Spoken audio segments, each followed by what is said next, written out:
ত্রয়োদশ জাতীয় সংসদ নির্বাচন ঘিরে অন্য দলগুলোর মতো নিরাপত্তার শঙ্কা দেখছে জামাত ইসলামীও। ঢাকা ১৫ নিজ নির্বাচনী এলাকায় গণসংযোগের সময় একথা জানিয়েছেন দলটির আমির ডক্টর শফিকুর রহমান।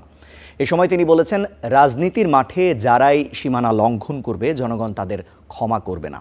নারীদের জন্য নিরাপদ দেশ গড়ারও প্রতিশ্রুতি দেন জামাতের আমির। বুধবার বিকেলে রাজধানীর মিরপুরে মণিপুর হাইস্কুলে নারী সমাবেশ আয়োজন করে জামাতের নারী বিভাগ, আর এতে প্রধান অতিথি হিসেবে যোগ দেন দলটির আমির ডাক্তার শফিকুর রহমান। দেশের বিভিন্ন স্থানে নারীদের উপর হামলার প্রতিবাদ জানিয়ে জামাত আমির বলেন, চোখ রাঙিয়ে মা বোনদের থামানো যাবে না। যারা মায়ের গায়ে হাত বাড়িয়েছেন, অপমান করেছেন, তোমরা ক্ষমা চাও, তওবা করো, আল্লাহ তোমাদেরকে মাফ করে দেবেন।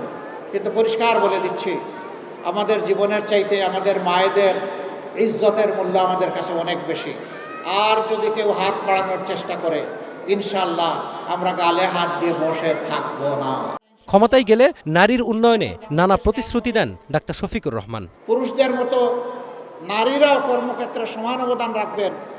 সম্মান এবং নিরাপত্তার সাথে আমরা তার যে কোনো মূল্যে নিশ্চিত করব ইনশাআল্লাহ।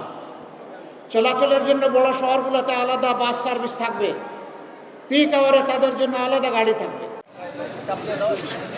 এর আগে সকালে নিজ নির্বাচনী এলাকা ঢাকা ১৫ আসনে প্রচার প্রচারণা চালান জামাত আমির। এ সময় নানা শ্রেণী পেশার মানুষের সাথে কথা বলেন তিনি, দেন নতুন বাংলাদেশ গড়ার প্রতিশ্রুতি।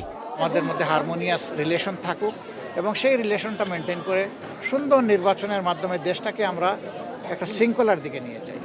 আর এখনই যদি আমরা মারামারি করি, বিভিন্ন ধরনের ঝগড়ায় লিপ্ত হই, তাইলে আগামীতে ঐক্যবদ্ধ বাংলাদেশ হবে। জনগণের আকাঙ্ক্ষা তো ঘুরে ঘুরে আমি বছরের পর বছর, মাসের পর মাস ধরে শুনছি। আমি তো এই হঠাৎ করে এই নির্বাচন উপলক্ষে আসি নাই। তো আকাঙ্ক্ষা খুবই উচ্চমানের, আর আমরাও তাদের প্রতি কমিটেড।